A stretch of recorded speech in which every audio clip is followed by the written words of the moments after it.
रात का समय, अंधेरा इतना गहरा कि हाथ को हाथ न दिखाई दे। जंगल के बीच एक छोटी सी झोपड़ी और उसमें अकेला साधु। सालों से किसी से बात नहीं, बस पूजा, ध्यान और खामोशी का साथ। लेकिन उस रात खामोशी का रंग बदलने वाला था। हवा तेज चल रही थी, पत्तों की खड़खड़ जैसे कोई राज कह रही हो।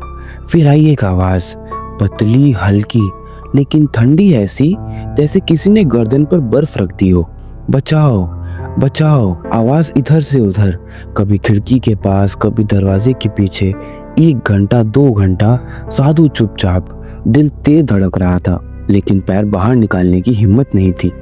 और फिर ठक ठक की आवाज, दरवाजे पर दस्तक। साधु की सांस रुक गई। क्या कोई इंसान है या कुछ और? धीरे से दरवाजा खोला। एक लड़की सामने खड़ी थी। 25 साल की, आंखों में डर, पैर में घाव, कपड़े चीर फाड़, लेकिन चेहरा इतना मासूम कि साधु ने सालों में ऐसा रूप न देखा। उसने कहा, मैं ज्योतिषा, पिताजी शहर के अमीर व्यापारी हैं। हम रास्ते में थे, एक शेर ने हमला किया। मेरी सुरक्षा के सारे लोग मारे गए। मैं 2 दिन से जंगल में भटक रही हूँ, जाने क्यों। उसका रूप साधु के दिल में एक पुराना याद जगा रहा था जो सालों से सोया हुआ था। मन में अजीब तस्वीर बनने लगी। लड़की करीब आती है, हाथ को छूती है, हल्की सी मुस्कुराहट, दोनों की सांस तेज। लम्हा बढ़ रहा था और तभी साधु की आंख खुल जाती है। सब बस एक सोच थी। सामने लड़की चुपचाप कोने में बैठी थी, आंसू पोंछ रही थी। साधु ने गहरी सांस ली और बोला, मैं तुम्हें शहर ले जा सकता हूँ, एक रास्ता जानता हूँ, लेकिन वहाँ जानवर और कई अजीब चीज़ें हैं। लड़की ने आंसुओं में मुस्कुराते हुए उसे गले लगा लिया। साधु को नहीं पता था ये सिर्फ शुरुआत थी, एक ऐसे सफ़र की जिसे वो कभी सपने में भी सोच न पाता। साधु ने अपना छोटा सा पोटला बांधा और ज्योतिषा के साथ शहर की तरफ निकल पड़ा। जंगल का रास्ता ऐसा जैसे प्रकृति का एक पुराना मंदिर। बड़े बड़े पेड़ आसमान को छूने की कोशिश कर रहे थे। जमीन पर सूखे पत्तों की चरमराहट और दूर कहीं एक जानवर की दहाड़ जो हवा को भी कांपने पर मजबूर कर दे। ज्योतिषा का रंग सफ़ेद पड़ गया। उसके हाथ साधु के कपड़े का कोना इतनी मजबूती से पकड़े हुए जैसे छोड़ते ही वो कहीं गुम हो जाएगी। 10 घंटे का सफ़र, पैर छिल गए, कपड़े पसीने से भीग गए और तभी पेड़ों के बीच एक परछाई हिली। अगले ही पल एक जोर की दहाड़ और सामने एक टाइगर। वही दाग उसके माथे पर जो ज्योतिषा पहचान गई। उसकी सांसें रुक गई। याद आया कैसे यही टाइगर उसके रखवालों को छीन भीन कर चुका था। साधु की आंखों में एक अजीब सी आग भड़क उठी। हथियार कुछ नहीं, सिर्फ एक लंबी लकड़ी और हौसला। टाइगर ने हमला किया। साधु ने जोर से उसके शरीर पर वार किया। जंगल का सारा सन्नाटा एक पल में टूट गया, पर टाइगर रुकने का नाम ही नहीं ले रहा था। एक पल ऐसा आया जब टाइगर के दांत साधु के हाथ में घुस गए। खून बहने लगा। ज्योतिषा चीख उठी, भागिए! लेकिन साधु एक भगोड़ा नहीं था। कुछ देर बाद साधु ने वो लकड़ी जैसे तैसे टाइगर की आंख में घुसा दी और टाइगर जमीन पर धराशायी हो गया। साधु के हाथ लहू से लाल, चलना मुश्किल हो गया था। ज्योतिषा ने सोचा शायद अब साधु नहीं बचेगा, पर कुछ देर और चलने के बाद पेड़ों के बीच कुछ चमका। एक बड़ा सा बंगलो, सफ़ेद दीवारें, शीशे की खिड़कियां जैसे अभी अभी साफ की गई हों, पर जंगल के बीच इतनी शान शौकत, ना कोई नाम ना कोई प्रचार। कैसे हो सकता है? ज्योतिषा ने धीरे से पूछा, ये जगह कौन रख सकता है? साधु के मन में भी यही सवाल था, पर हाथ के दर्द ने सोचने का वक्त ही नहीं दिया। और तभी बंगलों का बड़ा सा दरवाज़ा अपने आप खुला। अंदर से एक लंबा बटलर निकला, सूट में, चेहरे पर एक अजीब सी शांति और एक मुस्कुराहट। उसने धीरे से कहा, स्वागत है। मेरे मास्टर घर पे नहीं है, अगर वो होते तो आपको आसरा ज़रूर देते, आइए। पर जंगल के बीचों बीच एक बंगला, क्या था इसका राज और अब क्या होगा इस सफ़र का असली सच? वैद आया, सफ़ेद धोती, शांत आंखें। उसने लेप लगाया, नीला कैम्फर, और जैसे ही वो जख्म पर लगा जख्म बंद हुआ, लाल मच्छर जैसे निशान सफेद स्मूथ चमड़ी में बदल गए। साधु ने छुआ और उसकी आंखों में एक ही सवाल था, ये कैसे? लेकिन तभी बटलर ने धीमी आवाज में कहा, यह महल मालिक ने अपनी बीवी के गुजरने के बाद बनवाया था और वो साधु बनना चाहते थे, पर धन को कभी छोड़ ही ना पाए, तो उसी धन से यहाँ पर महल बनवाया और अकेले वन में रहना सीख गए। और फिर वो बटलर चला गया। रात गहरी हुई। ज्योतिषा ने बिस्तर का एक हिस्सा पकड़ा, साधु ने दूसरा। दोनों के दिल में एक ही उम्मीद थी, कल सुबह सब ठीक हो जाएगा। लेकिन आधी रात साधु झटके से उठा। किसी कीड़े ने उसे काटा था। जब उसने आंखें खोली तो सब कुछ बदल चुका था। वही कमरा, लेकिन अब जंग लग चुका था। चांदी की थाली मकड़ी के चाल से ढकी थी। दिया सिर्फ एक काला धब्बा था। बिस्तर धूल भरा और ज्योतिषा वहां से गायब। साधु के दिल की धड़कन अब उसकी आवाज़ से ज़्यादा तेज थी। नीचे हॉल, जहाँ कल रात खाना था, आज सिर्फ टूटे फर्नीचर और दरारों से उगती घास। चुप्पी इतनी गहरी कि सांस भी डराने लगे। आवाज़ गूंजी। दीवार पर कुछ खिंच रहा था, नाखून, कांटा या किसी की उंगली। साधु पलटा।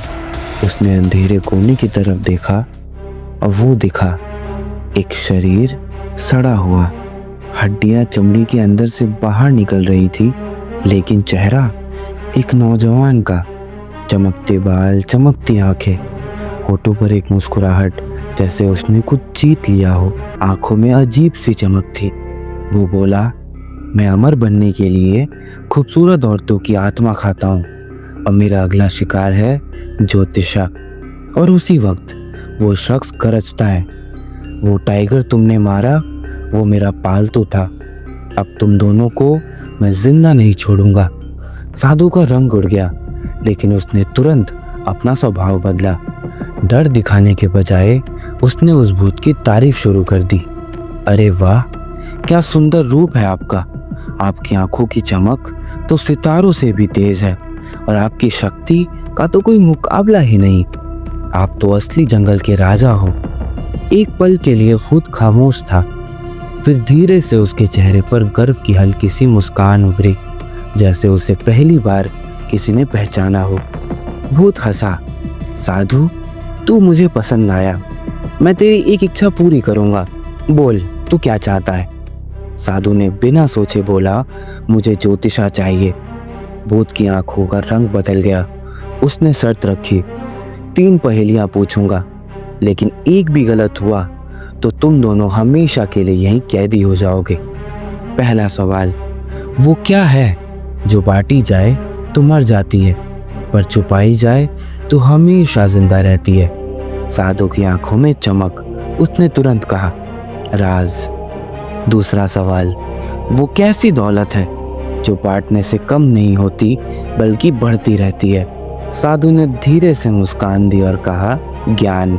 अब भूत की आवाज गरजी।